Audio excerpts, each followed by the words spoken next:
Hello everyone, welcome to PE Commerce classes. How are you all? I hope you all are doing well. So आज की video में हम discuss करेंगे marketing management के previous year question, जिससे ये concept clear हो जाएंगे कि एग्जाम में कैसे क्वेश्चन पूछे जाते हैं और जो कॉन्सेप्ट हमारे पहले नहीं हुए थे वो क्वेश्चन के थ्रू कवर हो जाएंगे. सो स्टार्ट करते हैं. फर्स्ट क्वेश्चन है, for the following two statements of assertion and reasoning suggest the correct code. पहली बात तो ये, जो असर्शन एंड रीजनिंग के क्वेश्चन आते हैं उनको अटैम्प्ट करने का तरीका पता होना चाहिए कि कैसे हमें उन क्वेश्चन को करना होता है. सबसे पहले जैसे असर्शन गिवन होती है हमें वो रीड करना है, फिर ये देखना है कि क्या असर्शन में जो बोला गया है वो करेक्ट है. उसके बाद हमें रीजनिंग को पढ़ना होता है. रीजनिंग में वही बात बोली गई है जो ऊपर वाले पॉइंट में है, मीन्स दोनों एक दूसरे से रिलेटेड हैं या नहीं, ये चेक करना होता है. उसके बाद थर्ड स्टेप होता है कि हमें ये देखना होता है कि फर्स्ट स्टेप यानी कि असर्शन में जो बात बोली गई है एंड रीजनिंग में क्या वो उससे रिलेट करके सही बात बोल रहा है. सो इस तरीके से हमें सही आंसर फाइंड आउट करना होता है. अब ये क्वेश्चन क्या गिवन है, low initial price regarded as the principal means for entering into mass market for some new products. इन्होंने क्या बोला है कि जब आप क्या करते हो, एक लो इनिशियल प्राइस का प्रिंसिपल रख के चलते हो और एंटर करते हो मास मार्केट में नए प्रोडक्ट्स के साथ, तो रीज़न इन्होंने क्या दिया है कि क्यों करती है ऐसे फर्म्स ऐसा. तो रीजनिंग इसके पीछे दी है, firms generally enter into production of new products with access capacity of plant initially. तो फर्म्स ऐसा इसलिए करती हैं, जनरली ऐसे एंट्री इसलिए करती हैं because production of new product with access capacity of the plant initially. क्योंकि जो फर्म्स होती हैं वो शुरुआत में अपने प्लांट की एक्सेस कैपेसिटी तक प्रोडक्शन कर लेती हैं, तो इस वजह से वो लो इनिशियल प्राइस के साथ मास मार्केट में एंटर करती हैं. सो अब हमें ये देखना है कि ये दोनों एक दूसरे से रिलेटेड तो हैं, कि ऊपर जो है असर्शन में क्या बात बोली गई है कि जो कुछ प्रोडक्ट्स होते हैं उसमें मास मार्केट में एंट्री कैसे होती है, लो इनिशियल प्राइस पर लेती हैं फर्म्स. लेकिन उसके लिए रीज़न उन्होंने क्या बोला है कि रीज़न ये है कि जो एक फर्म होती है वो अपनी शुरुआती में जब वो एंटर कर रही होती हैं तो वो अपनी प्लांट की एक्सेस कैपेसिटी तक को यूज़ कर रही होती है, इस वजह से वो लो इनिशियल प्राइस पर मास मार्केट में एंटर करती है. सो क्या ये करेक्ट है? ये सी करेक्ट तो है लेकिन रिलेटेड भी है, क्योंकि कहीं ना कहीं एक लो इनिशियल प्राइस पर आने का मार्केट में रीज़न यही है कि आप ज़्यादा से ज़्यादा मार्केट के पार्ट को कवर कर पाओ, कैप्चर कर पाओ, इसलिए आप लो इनिशियल प्राइस पर आए हो. लेकिन रीज़न जो है वो एग्जैक्ट नहीं है, क्योंकि इसके लिए और भी रीज़न फर्म के पास हो सकते हैं. हो सकता है कि वो पेनिट्रेशन पे रख के अपने एक तरीके से मार्केट को कैप्चर करना चाहती हो ज़्यादा से ज़्यादा, लेकिन उसके लिए एक ही रीज़न तो नहीं है ना कि सिर्फ उसकी जो उसने एक्सेस जो कैपेसिटी है प्लांट की वो यूज़ की है. सो इसका आंसर क्या हो जाएगा, A and R both are correct but R is not right explanation of A. इसका रीज़न यही है कि वैसे तो ये दोनों करेक्ट बात बोल रही हैं, असर्शन ठीक है, रीज़न भी ठीक है, लेकिन वो उसकी सही एक्सप्लेनेशन नहीं है, क्योंकि इसके लिए और भी रीज़न जो है एक फर्म के पास हो सकते हैं. सो आंसर यहाँ पे क्या हो जाएगा, डी करेक्ट हो जाएगा. अब नेक्स्ट क्वेश्चन है जो एग्जाम में पूछे गए हैं, ये match the items of list 2 with the items of list 1, suggest करना है correct code.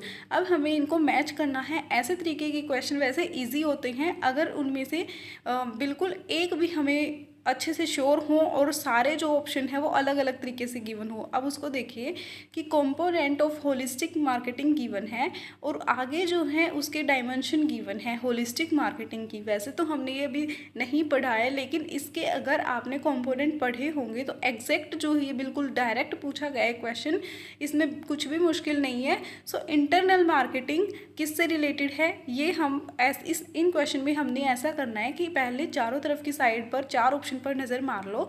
Internal marketing, performance marketing, integrated marketing, relationship marketing, ये पढ़ लिया. इसके बाद आपको अगर इनमें से किसी एक भी ऑप्शन के लिए आप श्योर हो कि इसका आंसर यही होना चाहिए तो आप उसको कैच कर सकते हो.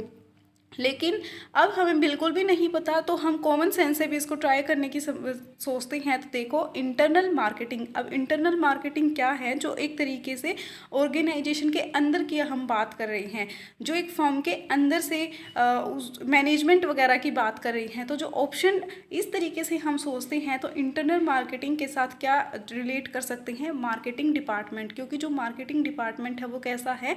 इंटरनल होता है। सो अगर हम ए को थर्ड से मैच करें तो यहाँ पे फर्स्ट दो ऑप्शन बनते हैं, ऑप्शन 1 एंड ऑप्शन 2।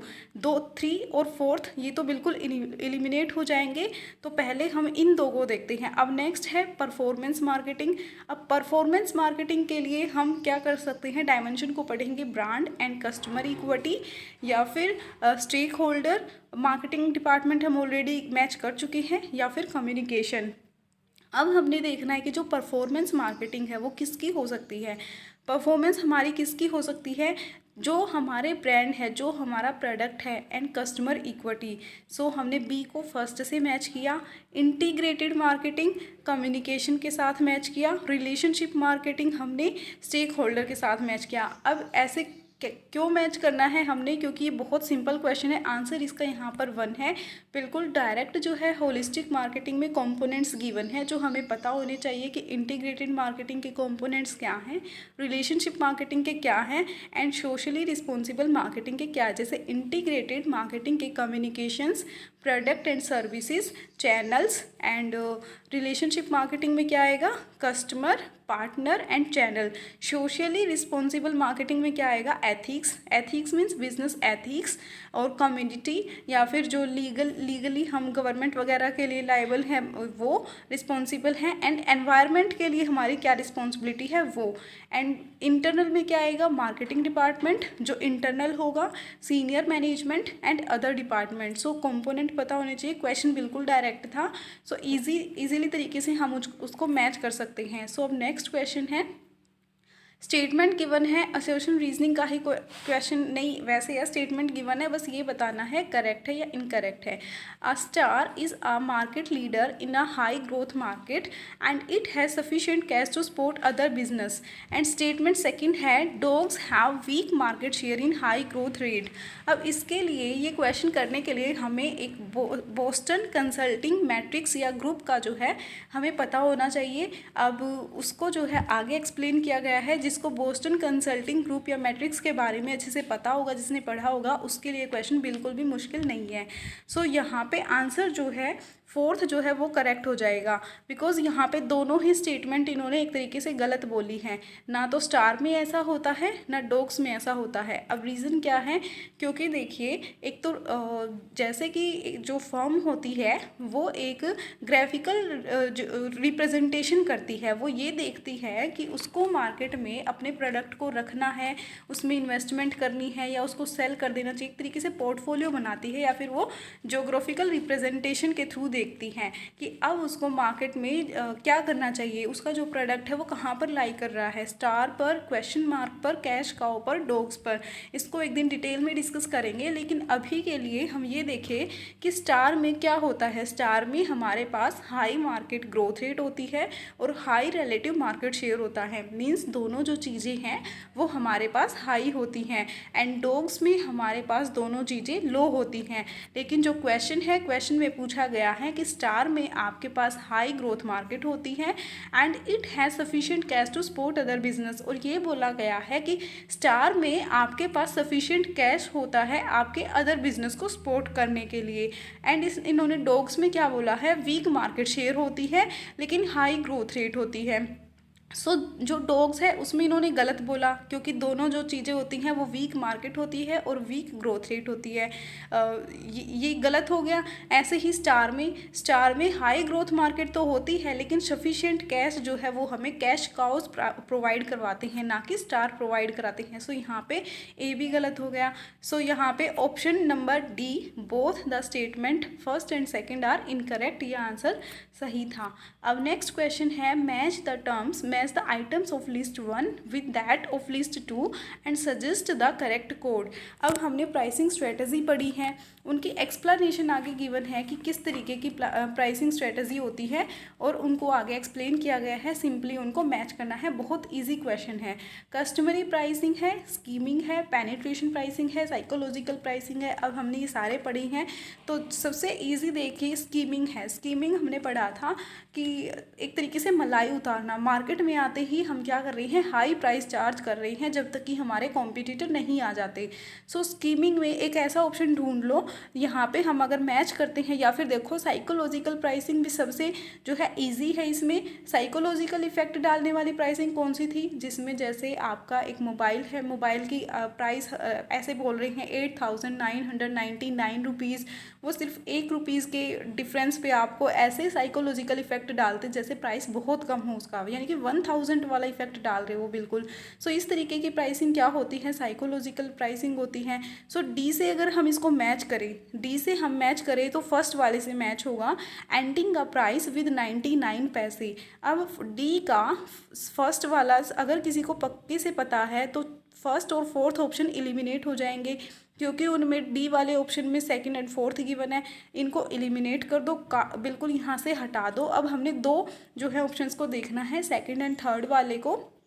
सो अब देखो स्कीमिंग वाले को देखो, स्कीमिंग में क्या था कि जिसमें आप ज़्यादा प्राइस चार्ज कर रहे हो एक तरीके से। फिर उसमें ऑप्शन देखो, setting a high price with gradually reduces as competitors enter the market. आप क्या कर रहे हो, ज़्यादा प्राइस चार्ज कर रहे हो इससे पहले कि आपके कॉम्पिटिटर आए। तो स्कीमिंग जो है आपका किससे मैच हो जाएगा, थर्ड से मैच हो जाएगा। स्कीमिंग को हमने थर्ड से मैच किया। पेनिट्रेशन में आप क्या करते हो, कम प्राइस रखते हो ताकि आपके पास मार्केट का जो हिस्सा है वो ज़्यादा आ जाए। अब पेनिट्रेशन किससे मैच हो जाएगा, offering at a low price for a new product during its initial offering. So ये सी जो है वो फोर्थ से मैच हो जाएगा।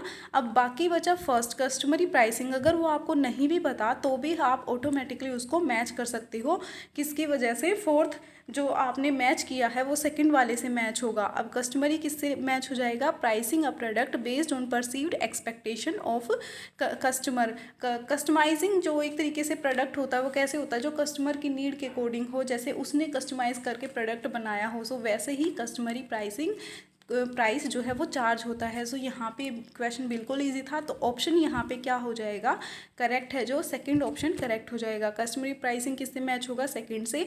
स्कीमिंग किससे मैच होगा, थर्ड से। पेनिट्रेशन किससे होगा, फोर्थ से। एंड साइकोलॉजिकल प्राइसिंग हमने सबसे पहले देख लिया था, वो है फर्स्ट से। सो आंसर यहाँ पे बी करेक्ट हो जाएगा। फिफ्थ है, for the following two statement indicate the correct code. Statement one जो है वो गिवन है, advertising is any paid form of personal presentation and promotion of ideas, goods और services by an identified sponsor. ये मैंने पहले भी बताया था कि जो एडवर्टाइजिंग होती है एक तो वो पेड फॉर्म में होती है एंड लेकिन वो पर्सनल प्रेजेंटेशन कभी भी नहीं होती है। मैंने बताया था कि जो एडवर्टीज़मेंट होती है वो नॉन पर्सनल होती है। सो यहाँ पे ये बिल्कुल गलत हो गया, पहले ही स्टेटमेंट वन। एंड फिर स्टेटमेंट टू हम आगे पढ़ते हैं, sales promotion consist of most long term incentive tools design to stimulate greater purchase of particular products और सर्विसेज बाय कंज्यूमर्स और द ट्रेड। सो ये भी मैंने बताया था, जो कि सेल्स प्रमोशन होती है वो मेनली हमारी शॉर्ट टर्म्स के लिए होती है, और सेल जो प्रमोशन होती है वो आप ज़्यादा लंबे टाइम तक नहीं रखते हो, जिसमें आपने कूपन बांट रहे हो या फिर एक तरीके से डिस्काउंट पे दे रहे हो, कॉन्टेस्ट रख रहे हो, ताकि आप थोड़े समय के लिए अपनी सेल को इंक्रीज़ कर पाओ। इसके लिए हम सेल्स प्रमोशन को यूज़ करते हैं। तो यहाँ पे जो स्टेटमेंट दोनों ही है वो गलत है। तो ऑप्शन नंबर जो 4 है यहाँ पे स्टेटमेंट सेकंड नहीं, statement second is correct but statement one is incorrect. Statement one is correct but statement two is incorrect. And fifth में जो है सेकंड ऑप्शन राइट होगा, क्योंकि फोर्थ में तो इन्होंने ये बोला है कि स्टेटमेंट सेकंड इज़ करेक्ट। तो ऑप्शन जिसमें दोनों स्टेटमेंट इनकरेक्ट है वो ऑप्शन जो है करेक्ट हो जाएगा। Second option, both the statement are incorrect, ये ऑप्शन जो है सही हो जाएगा, क्योंकि एडवर्टाइजिंग जो होती है वो पर्सनल नहीं होती है एंड सेल प्रमोशन जो होती है वो लॉन्ग टर्म के लिए नहीं होती है। अब नेक्स्ट क्वेश्चन है, match the item of the list one with those of the list second and suggest the correct code from the following. Loss leader, unchanged pricing, basic point pricing and skimming pricing. अगर आपको बाकी options का नहीं पता तो पहले उस option को पकड़ो जिसका हमें बिल्कुल एक तरीके से हम जिसके लिए श्योर होते हैं कि ये वाला पक्का यही होगा। तो स्कीमिंग प्राइसिंग क्या था, जिसमें हम हाई प्राइस रखते हैं। अब product with high initial demand B के साथ मैच हो जाएगा कि इनिशियल जब आप उसको मार्केट में लेके आ रहे हो तो हाई प्राइस चार्ज कर रहे हो, तो हम इसको बी से मैच करेंगे। अब लास्ट में बी किसके है बस हमने ये देखना है, फोर्थ को बी से मैच करेंगे तो सेकंड ऑप्शन ऐसा आ रहा है जिसमें डी में फोर्थ में बी गिवन है। अब बाकी वैसे तो मैच करने की भी ज़रूरत नहीं है, लेकिन फिर भी हम बाकी के देख लेते हैं। लॉस लीडर, लॉस लीडर कैसा होता है, प्रोडक्ट लाइन प्राइसिंग मीन्स अगर आपको आपके जो प्रोडक्ट है एक लाइन में वो कई सारे प्रोडक्ट है, प्रोडक्ट लाइन हम पढ़ चुके हैं। वो किस तरीके से होता है कि अगर आपको इससे बेनिफिट नहीं हो रहा तो बाकी दूसरों से बेनिफिट हो जाएगा, वो लॉस लीड करती है, एक तरीके से लॉस लीडर होती हैं। अनचेंज्ड प्राइसिंग किस में होती है, ओलिगोपोली में होती है, बिकॉज ओलिगोपोली क्या होती है जिसमें फ्यू फर्म्स होती हैं एंड इसमें ही अनचेंज्ड प्राइसिंग होती है। क्योंकि अगर आप अपना प्राइस मान लीजिए कम ज़्यादा कर देते हो और बाकी फर्म्स नहीं करेंगी तो लॉस आपको ही बियर करना पड़ेगा। सो इसके लिए अनचेंज्ड प्राइसिंग की पॉलिसी किसकी होती है, ओलिगोपोली में होती है। एंड बेसिक पॉइंट प्राइसिंग, अब बाकी तीन मैच हो चुके हैं तो जो बेसिक पॉइंट प्राइस है वो बचा किसमें, locational price differential. So answer जो सेकंड है वो यहाँ पे करेक्ट हो जाएगा। अब सेवेंथ क्वेश्चन है, consider the following statement related to different stage of PLC and choose the correct code. ये क्वेश्चन भी हम पढ़ चुके हैं, ये मैंने साथ साथ बताया था कि कैसे तरीके के क्वेश्चन पूछे जाते हैं। प्रोडक्ट लाइफ साइकिल के बारे में गिवन है। अब जो 4 स्टेजेस होती हैं, 5 स्टेजेस होती हैं, उसमें ये बोला गया है कि आपको ये बताना है कि इसमें सेल ज़्यादा हो जाती है, कि इसमें प्रॉफिट ज़्यादा होता है, वो हमने इसमें पढ़ना है। अब सेवेंथ क्वेश्चन है, इंट्रोडक्शन को मैच करना है कि इंट्रोडक्शन को देखो कैसे दिया गया है, a period of slow growth and low profit. लेकिन हमने पढ़ा था जो इंट्रोडक्शन होता है उसमें जब आप अपने प्रोडक्ट को इंट्रोड्यूस करवाते हो तो उसमें प्रॉफिट आपके बिल्कुल ना के बराबर होते हैं। और सेल के लिए तो आप अच्छी खासी एडवर्टीजमेंट वगैरह एक तरीके से इंट्रोड्यूस करवाते हो तो आपको सेल्स प्रमोशन करनी पड़ती है ताकि लोगों को आपके प्रोडक्ट के बारे में पता चले। तो यहाँ पे जो ए है वो तो बिल्कुल मैच नहीं हो रहा है। अब आप देखोगे ग्रोथ को, ग्रोथ बी जो गिवन है, a period of rapid market acceptance and slow profit improvement. अब ग्रोथ में क्या बोला है कि आपको मार्केट एक्सेप्टेंस तो बहुत तेज़ी से मिल रही है लेकिन जो प्रॉफिट है वो जो है स्लो मिल रहा है। लेकिन ये भी गलत है क्योंकि ग्रोथ में तो ऐसा नहीं था, ग्रोथ में तो एक तरीके से आपका प्रोडक्ट अच्छे से सेल भी ज़्यादा हो रही है, प्रॉफिट भी बढ़ रहे हैं। सो ये भी गलत है। अब हमने सी को पढ़ना है, ग्रोथ में a period of rapid market acceptance and substantial profit improvement. Yes, ये बिल्कुल करेक्ट है। अब आपको मार्केट में आपके प्रोडक्ट को एक्सेप्टेंस मिल रही है और प्रॉफिट भी आपका अच्छा खासा हो रहा है। सो जो सी है वो करेक्ट मैच है। अब आपको मैच्योरिटी पढ़ना है। मैच्योरिटी में क्या गिवन है, सेल्स ग्रोथ, कि सेल जो है वो आपकी बढ़ती है एंड प्रॉफिट जो है वो स्टेबलाइज होते हैं। लेकिन हमने मैच्योरिटी में पढ़ा था जो सेल्स होती हैं वो हमारी कम होने लगती है मैच्योरिटी में। सो यहाँ पे डी जो है वो गलत है, वो हमने नहीं देखना। अब ई की तरफ देखते हैं। मैच्योरिटी में क्या है, slow down in sales growth and profit stabilize, क्योंकि मैच्योरिटी में जो आपका प्रोडक्ट है उसकी सेल्स डाउन होने लगती है, कंपटीशन बहुत ज़्यादा है। वहाँ पे आपको स्टे करने के लिए क्या करना पड़ेगा, ज़्यादा से ज़्यादा अपने प्रोडक्ट के बारे में सेल्स प्रमोशन करनी पड़ेगी, एडवर्टीजमेंट करनी पड़ेगी, ह्यूज इन्वेस्टमेंट एक तरीके से खर्चे आपको करने पड़ेंगे मार्केट में अपने प्रोडक्ट को बनाए रखने के लिए। तो ई जो है वो यहाँ पे करेक्ट है। तो अभी तक जो है सी और ई करेक्ट हैं और प्रॉफिट जो है एक तरीके से मैच्योरिटी में ही स्टेबलाइज रहते हैं। अब एफ देखते हैं। अब डेक्लाइन में क्या होता है, जो सेल है वो हमारी तो डाउनवर्ड जाती है, यस, प्रॉफिट जो है वो भी कम होने लगते हैं।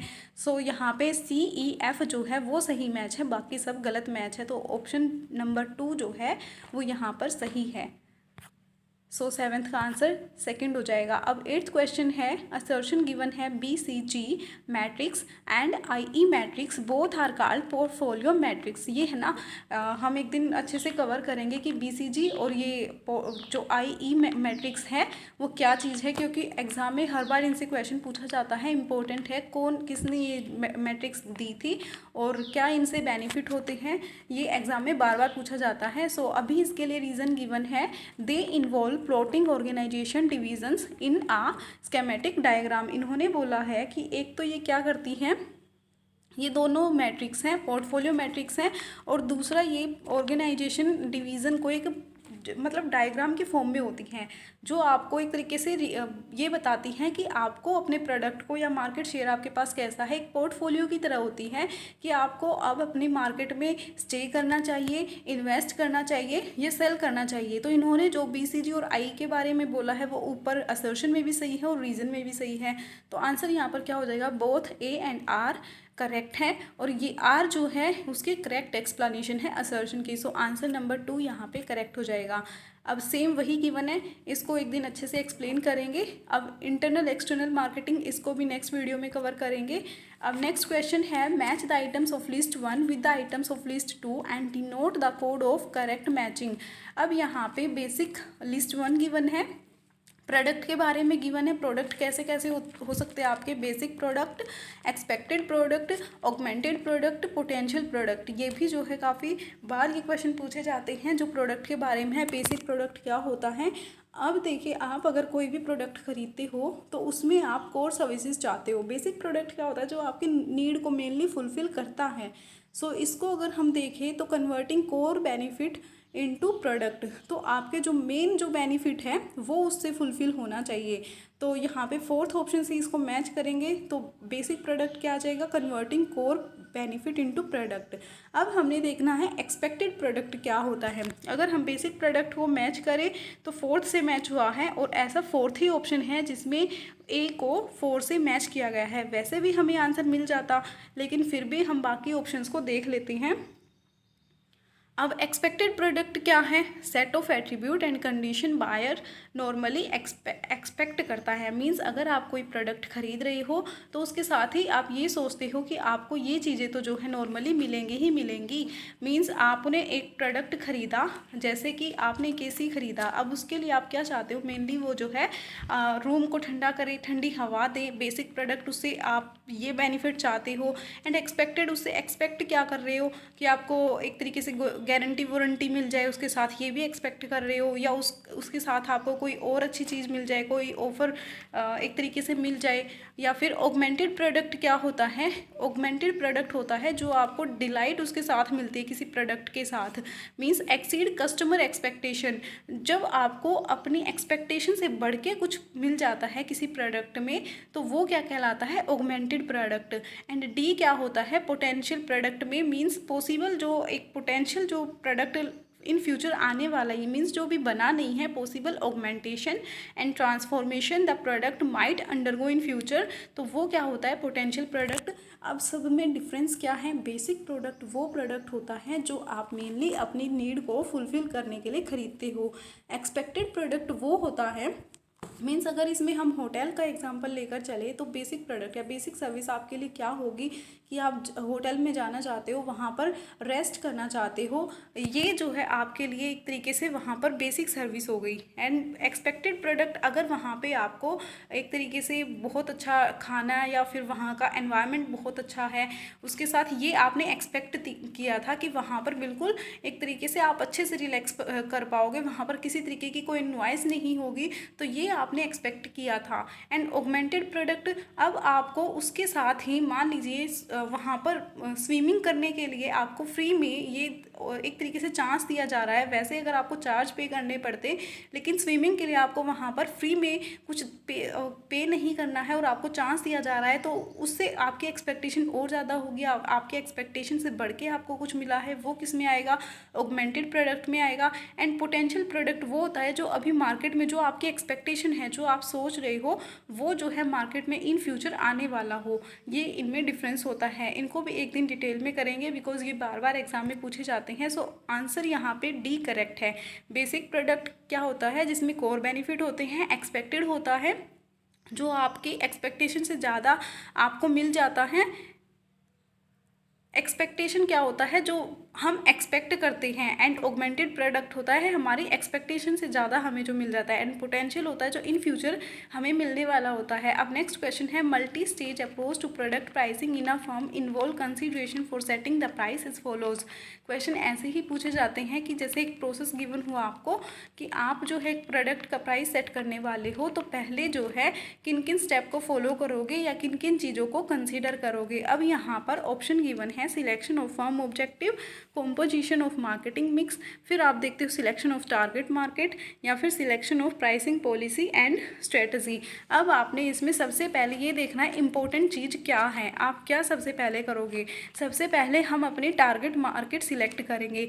मतलब टारगेट मार्केट में आपको आपने जो है किसको सर्व करना है, कौन आपकी टारगेट मार्केट होंगे, जिसके लिए जैसे मैंने एग्जांपल दिया था कि आपका बेबी प्रोडक्ट है तो वो आपने देखना है। फेयरनेस क्रीम है वो मेल्स के लिए है, फीमेल्स के लिए है, या फिर कोई दूसरे एज वालों के लिए, आप सीनियर सिटीज़न के लिए कुछ बना रहे हो, ये हमने अपनी टारगेट मार्केट को सिलेक्ट करना है। या फिर किस इनकम ग्रुप वालों के लिए आप एक प्रोडक्ट को जो है अपनी मार्केट में लाना चाहते हो, हमने अपनी टारगेट मार्केट सबसे पहले सिलेक्ट करनी है। टारगेट मार्केट को सिलेक्ट करने के बाद हम देखेंगे कि जो हमारी फर्म है उसके ऑब्जेक्टिव क्या हैं। Selection of firms objective second number पर आ जाएगा। फिर हम देखते हैं कि हमारा मार्केटिंग मिक्स कैसा रहने वाला है, एंड लास्ट में हम सिलेक्ट करते हैं अपनी प्राइसिंग पॉलिसी एंड स्ट्रेटजी को। सो यहाँ पर आंसर नंबर सेकंड जो है वो करेक्ट हो जाएगा। एग्जाम में इसी तरीके से क्वेश्चन पूछे जाते हैं कि प्रोसेस गिवन होती है, स्टेप बाय स्टेप हमें उनको अरेंज करना होता है। सो इसका जो आंसर है वो सेकंड करेक्ट हो जाएगा। आज की वीडियो में इतना ही। नेक्स्ट ऐसे ही कुछ क्वेश्चन हैं जो प्रीवियस ईयर क्वेश्चन है, लेकिन उनमें बहुत सारे कॉन्सेप्ट क्लियर हो जाते हैं, वो बाकी करेंगे नेक्स्ट पार्ट में। So thank you so much, have a bright future.